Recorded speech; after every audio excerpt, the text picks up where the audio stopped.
Hello అండి, welcome to మావి చిగురు స్టోరీస్. సత్యం శంకరం మంచి గారు రచించిన అమరావతి కథల నుంచి ఓ చక్కని కథ ముక్కోటి కైలాసం. ఈ కథ మీకు నచ్చితే సబ్స్క్రైబ్ చేసి బెల్ ఐకాన్ ఆన్ చేయండి. అప్పుడు ఏ కొత్త వీడియో పెట్టినా మీ దాకా వస్తుంది. ఇక కథలోకి వెళదాం. వైకుంఠ ఏకాదశి నాడు ఉత్తర ద్వారం దగ్గర స్వామి దర్శనం కోసం ఇంకా తెల్లవారక ముందే జనం గుంపులు గుంపులుగా చేరారు. కొందరు పట్టుబట్టలు కట్టుకున్నారు, మరికొందరు తడి బట్టలతోనే వచ్చేశారు. అప్పుడే కృష్ణలో స్నానం చేసి నిల్లొడుతున్న తలలతో కొబ్బరికాయలు, హారతి కర్పూరం చేతబట్టి ద్వార దర్శనం కోసం జనం తొక్కిసలాడుకుంటున్నారు.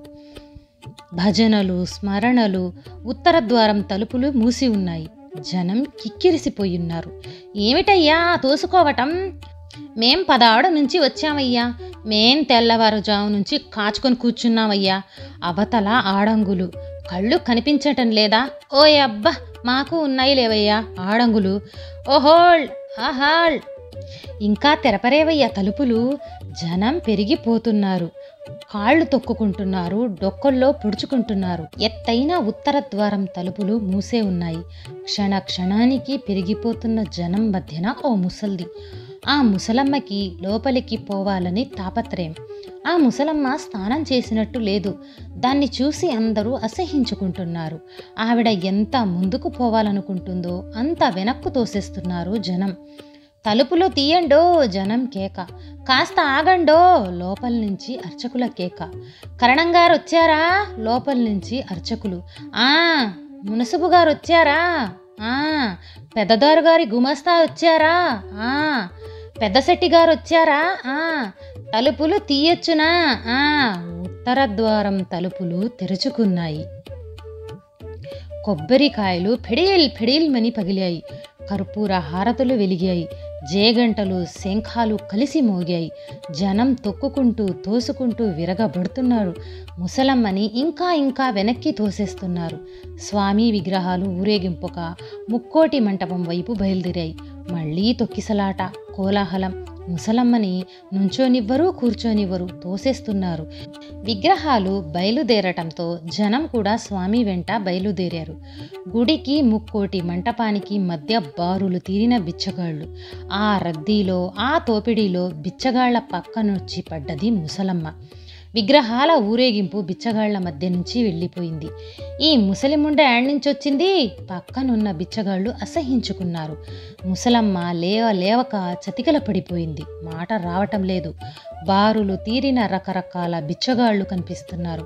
కళ్ళు లేని వాళ్ళు, కాళ్ళు పోయిన వాళ్ళు, పంగనామాలు పెట్టుకున్న వాళ్ళు, విభూది తీర్చిన వాళ్ళు, రాముడి పేరుతో, కృష్ణుని పేరుతో కొబ్బరి ముక్కలు అడుక్కుంటున్నవారు. మధ్యన ఏడచచ్చావేం, ఆడికెళ్ళి అడుక్కో, మేం రాత్రి నుంచి ఇక్కడ కూర్చున్నాం అని ముసలమ్మని తిడుతున్నారు. చింపిరి జుట్టు ముసలమ్మ, బోసి నోటి ముసలమ్మ, లోతు కళ్ళ ముసలమ్మ మాట్లాడదు. పడిన చోట నుంచి కదల్లేదు. అమ్మా ధర్మం, అయ్యా ధర్మం, కబోదిని తల్లి, అనాథ జన్మ తండ్రి, రకరకాలుగా ఏడుస్తూ అడుక్కుంటున్నారు బిచ్చగాళ్ళు. చింపిరి జుట్టు ముసలమ్మ ఏమీ అడగదు. గుడికి, ముక్కోటి మంటపానికి భక్తుల రద్దీ పెరిగిన కొద్దీ బిచ్చగాళ్ల కేకలు పెరిగాయి. కొత్త బిచ్చగాళ్ళని రానివ్వటం లేదు. అమ్మ లక్కలు తిడుతూ వాళ్ల హక్కులు కాపాడుకుంటున్నారు. ముసలమ్మ ముందుకు 2 కొబ్బరి ముక్కలు పడ్డాయి. వాటిని కొరకబోయింది, కానీ మింగుడు పడలేదు. తంబూరా గుడ్డోడికి బాగా డబ్బులు పడుతున్నాయని కాళ్ళు లేని అవిటివాడు తన బండిని కొంచెం ముందుకు జరిపితే కుష్టు బిచ్చగాడు అమ్మా నాయనా బూతులు తిట్టి యథాస్థానానికి పంపించేశాడు. రాత్రి జాగరణ. జనం ఎక్కువయ్యారు. ముక్కోటి మంటపంలో శివ సంకీర్తనం జరుగుతుంది.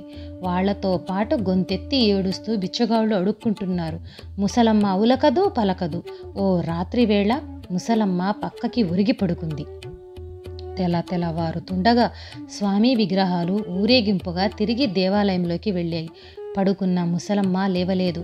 బిచ్చగాళ్లంతా పైసలు లెక్క పెట్టుకుని కొబ్బరి ముక్కలు మూటగట్టుకుని లేవబోతూ లేవే ముసలిముండా అన్నారు. స్నానం చేయని ముసలమ్మ, దేవుణ్ణి చూడని ముసలమ్మ, సాంబశివ అనని ముసలమ్మ ముక్కోటి నాడు చచ్చిపోయింది. చచ్చింది రోయ్ సంబరంగా అన్నారు బిచ్చగాళ్లంతా. ముక్కోటి మర్నాడు ముసల్దాన్ని పాతేయటానికి ఆ శవాన్ని చూపించి బిచ్చగాళ్లంతా టీ లేకుండా ఐకమత్యంగా మళ్ళీ అడుక్కున్నారు. ఈ కథ నచ్చితే లైక్, షేర్ చేసి తప్పకుండా సబ్స్క్రైబ్ చేయండి.